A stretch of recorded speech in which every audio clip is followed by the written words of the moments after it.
Bonjour, voilà, je suis Bernard, bienvenue dans ma nouvelle émission. Nous allons parler maquettes, nous allons parler figurines, si c'est possible. Nous allons parler à partir de quel âge nous pourrons commencer à faire la maquette, donc en respectant certaines conditions pour les enfants. Je vais vous présenter certaines boîtes, certains matériaux. Je vais vous présenter beaucoup de choses parce qu'il y a de quoi faire. Voilà. Bienvenue à vous. Donc je vais vous présenter différentes échelles, enfin boîtes de maquettes, échelles, parce qu'il y a de la plus petite à la plus grande. Par rapport à l'âge aussi, quel âge on peut commencer, tout ça. On va déjà commencer par les échelles. Alors, je pense que le 1,72e, c'est très bien pour commencer, hein. Il n'y a pas trop de détails, c'est juste au niveau de la base. Parce que si vous prenez une maquette, par exemple, plus grosse, genre une moto ou n'importe, une moto, c'est très détaillé. Pour un débutant, ça va être très dur à mettre en place, parce qu'il y a des fils à tirer. Enfin, il y en a qui arrivent très bien, mais c'est vraiment très très dur au départ. Voilà. Donc, l'âge pour commencer, je pense que 10 ans, ça conviendrait bien, sachant qu'il y a du matériel genre cutter et tout ça qui sont pas trop autorisés pour les enfants, hein, au niveau sécurité. Donc, mais je pense que ça devrait aller. Il existe aussi maintenant pour les enfants ce qu'on appelle des maquettes Easy Kit. C'est des maquettes qui s'emboîtent. C'est super bien. Là, je n'en ai pas pour vous présenter, mais c'est super bien.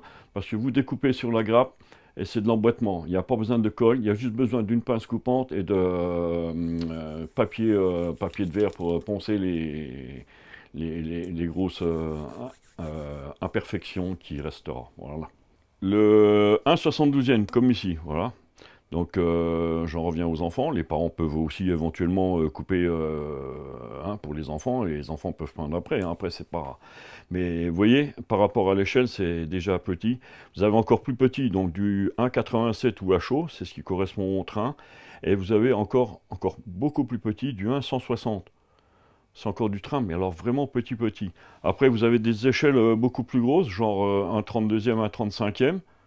Voilà, donc ici vous avez un personnage en grappe à monter. Voilà. Vous avez des personnages 1,32e qui était l'échelle au départ donnée pour tout le monde, qui n'était pas le 1,35e, qui était bien le 1,32e. Donc ça c'est de l'échelle anglaise. Et vous avez encore du fantastique avec des... Bon, alors là, il n'y a pas vraiment d'échelle, mais c'est plus pour s'amuser, pour faire des jeux de rôle. Voilà. Autrement, vous avez aussi des plus grosses échelles. Donc là, je pense que c'est pour des personnes un peu plus... voilà. Alors là, c'est beaucoup plus grand. Hein. C'est du... Voilà. C'est un 16e. Donc voilà. Donc une fois que vos grappes sont démontées de la... Enfin, les personnages sont démontés de la grappe. Hein, vous les poncez poncez très bien, pas qu'il y ait d'imperfection. Alors, il faut essayer de les nettoyer aussi au liquide vaisselle, hein, pour les dégraisser, parce que vous avez c'est des moules, et dans les moules, vous avez de la graisse. Lorsqu'il coule le plastique ou le PVC, vous avez de la graisse dans les moules. Donc, pensez, avant de peindre, de bien nettoyer vos grappes au liquide vaisselle. Voilà. Une fois que c'est fait, on peut mettre de l'après, soit de l'après gris, soit de l'après blanc, ou vous avez aussi de l'après noir. Hein, voilà, donc ça c'est une base, ça c'est suivant comment vous sentez. Pour les peintures, vous avez des peintures à l'eau qui sont très bien maintenant pour les enfants, hein, des peintures acryliques. Voilà, vous avez différentes sortes. Hein, voilà. Ensuite, vous avez les peintures pour les plus perfectionnés, vous avez les peintures enamel. Donc ceux-là, elles se servent, faut s'en servir avec du white spirit ou de l'essence F, c'est suivant ce que vous avez sous la main. Hein, voilà. Ensuite, donc je reviens aux peintures acryliques. Donc ça se nettoie à l'eau. Donc pour les enfants, c'est nickel. Ils mettent un tablier, hein, comme je fais dans les écoles. Ils mettent un tablier, ils peignent. Bon, bah, si on a après sur le tablier, c'est pas grave. Ça part assez bien à la machine à laver, à l'eau. Donc voilà. Alors, pour dégrafer, donc dégrapper nos personnages, n'importe, vous avez différentes sortes de cutter. Hein, vous avez le cutter normal, vous avez des cutters comme ça, voilà. Ils sont très bien. Une fois que c'est alors, vous avez la pince à dégrapper aussi. Bon, c'est une pince coupante normale, c'est une petite, hein, c'est très bien pour dégrapper. Hop, ça va très bien. Vous poncez, hein, donc un petit peu de ponçage. Vous poncez après des imperfections sur les grappes. Voilà. Mes différentes pinces à épiler, parce qu'il y a des petites, pièces, il faut les mettre en place après sur les personnages ou n'importe. Donc j'ai différentes pinces à épiler, j'ai différentes colles. La colle, bon, bah, beaucoup la connaissent, hein. Vous avez des colles à pinceau, vous avez des colles à aiguille, vous avez voilà, différentes colles, super glue et tout ça. J'ai la colle à bois. La colle à bois sert lorsque je fais par exemple mes pare-brises sur les voitures ou sur les camions. La colle à bois sert à coller les pare-brises. Comme ça, une fois qu'elle est sèche, elle devient invisible et ça tient très bien. Ça, je vous le dis, même dans le temps, ça tient très bien. Voilà. Vous avez des pinces. Alors, les pinces, ça sert à... Par exemple, vous avez des grosses pièces à coller. Vous avez des grosses pièces, des fois, il faut les maintenir en place. Donc, vous mettez vos pinces, hein, différentes sortes de pinces. Vous trouvez ça dans le commerce assez facilement. Ou des pinces à linge que vous piquez à madame. Voilà. Mais voilà, donc pour l'instant ça c'est fait. Une fois que vous avez dégrappé, si vous voulez monter avant, vous peignez soit sur la grappe, vous peignez soit après, ça c'est comme vous voulez. Mais pensez à nettoyer vos grappes au liquide vaisselle.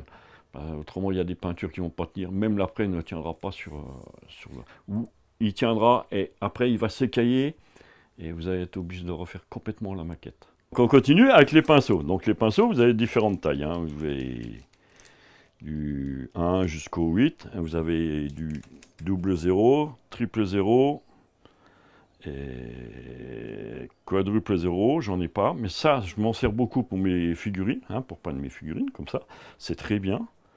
Pour le nettoyage, donc pour le nettoyage des pinceaux, c'est pas évident. Avec l'acrylique, les pinceaux nettoyés à l'eau, ça va super bien.